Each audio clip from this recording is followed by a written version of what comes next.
Madame Webb, the new superhero movie starring Dakota Johnson and Sydney Sweeney, seems like it should have been a smash hit. Hot stars, a new superhero story, a big Hollywood budget, but instead, it's turned out to be a total mess. It's not the worst movie ever, like some are suggesting, but it definitely falls flat in a lot of ways, and leaves us with more questions than answers. What was this film actually supposed to be?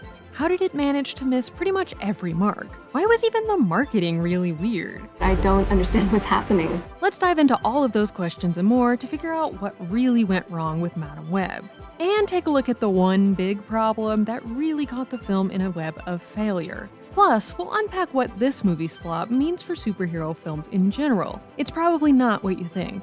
Before we dig into the film, let's take a quick look at who Madame Webb actually is. Since her first appearance in the Spider-Man comics in 1980, she's appeared in a few different variations depending on the storyline. But generally, Madame Webb is a paralyzed older mutant with clairvoyant and telepathic abilities, who lives her life connected to a web-shaped life support system. She generally shows up to use her psychic abilities to help Spider-Man solve crimes, and often acts as a mentor to the young superhero. So Sony's choice to take this well-known character and turn her into a young, not yet clairvoyant woman in a film that contractually cannot directly mention Spider-Man or Peter Parker by name was definitely an interesting choice. It is a completely standalone world.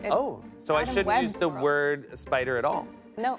Well, there are spiders. It's like a little bit Spidey. But it is supposed to be an origin story after all. Let's try that again. In the film, Cassie Webb is a young, everyday woman working as an EMT and simmering with resentment of her deceased mother. After temporarily dying in an accident, when she's brought back to life, Cassie realizes that she's begun having visions of things to come. Comic Madame Webb uses her multitude of abilities to help various spider characters save the day. But this film version, as writer John Paul Brammer hilariously put it, just has sporadic visions of the future which allow her to change fate. Mostly, she is a normal woman who hits people with her car. An origin story for Madame Webb could have been interesting. When we meet her in the comics, she's already an older woman, so there's her entire life up to that point to explore. But unfortunately, the film got wrapped up in a web of problems from which it just couldn't free itself.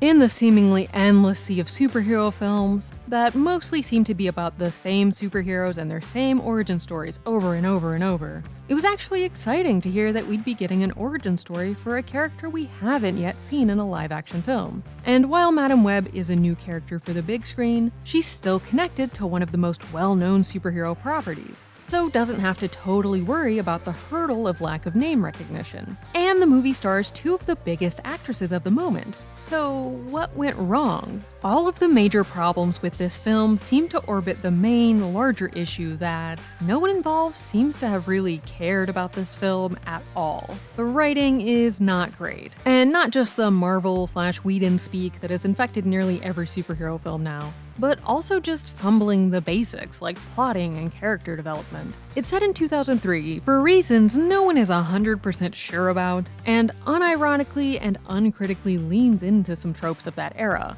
Like, hot girl puts on glasses and now she's a nerd that no one likes. The film does occasionally lean into more schlocky aspects of superhero films of that era, which are the best parts, and almost help the film fall into so bad it's good territory. But mostly, it just seems like everyone involved was phoning it in, sometimes literally given the number of 80-yard lines throughout the film. Even the promo was pretty lackluster from the studio side, pretty much exclusively placing the marketing of the film on the shoulders of Johnson and Sweeney. I got a movie that's coming out called Madame Webb.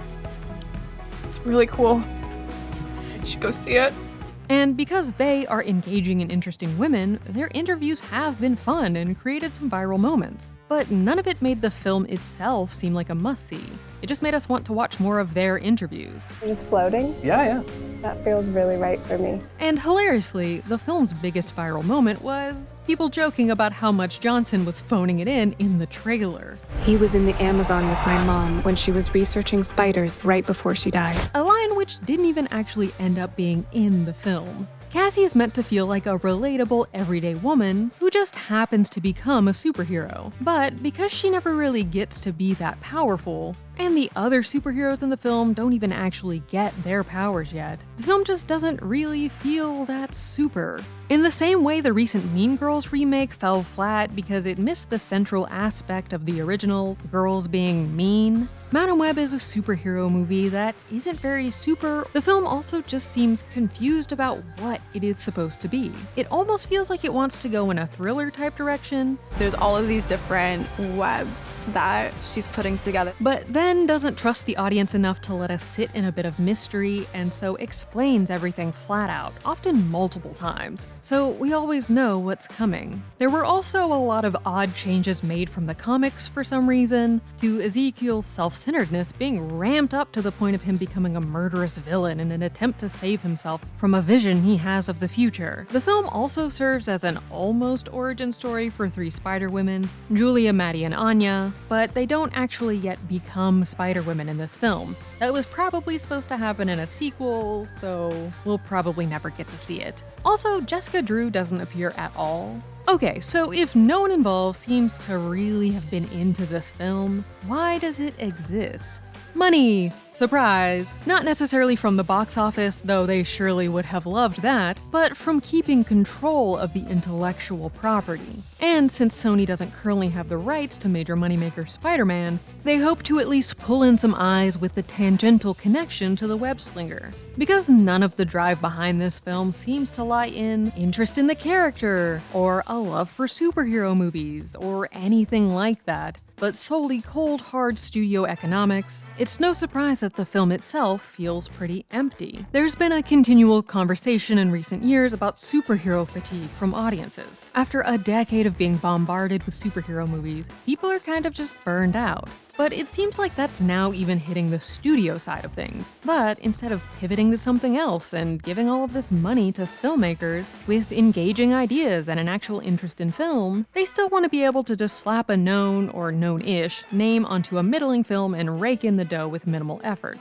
Interest in these kinds of films has been waning for a while now, though not for the reasons everyone seems to assume, which we'll talk about in a sec. But studios just haven't quite made the decision to switch gears, and so continue pumping out these kinds of films, hoping one of them just happens to hit the jackpot. So Bad It's Good movies can be a lot of fun, but this genre in particular has a problem with spending so much money on films that they clearly don't care about, or even seem to think are going to do that well. Sure, doing the same thing over and over isn't working. So what's next? When thinking about the future of superhero films, and film in general, one important thing to note is that the superheroes themselves aren't really the problem. Because this type of film has become so synonymous with this larger issue of Hollywood phoning in movie making, it can be easy to just jump to the conclusion that people just don't like superheroes anymore. But that's not really the case. Superheroes and mutants have been beloved parts of pop culture for decades and decades. The problem isn't the concept, it's the execution. There are so many supers and mutants with incredibly interesting stories that have never gotten the chance to have a live-action treatment because Hollywood has gotten stuck in a rut where it's decided that a very small handful of them are safe, well-performing characters and are too afraid to branch out and try anything else. So often, the only time we do get to see any other characters are movies like Madame Webb, where the choice to put her on screen was a cynical financial move, not a creative one. The recent superhero films that have done well and become beloved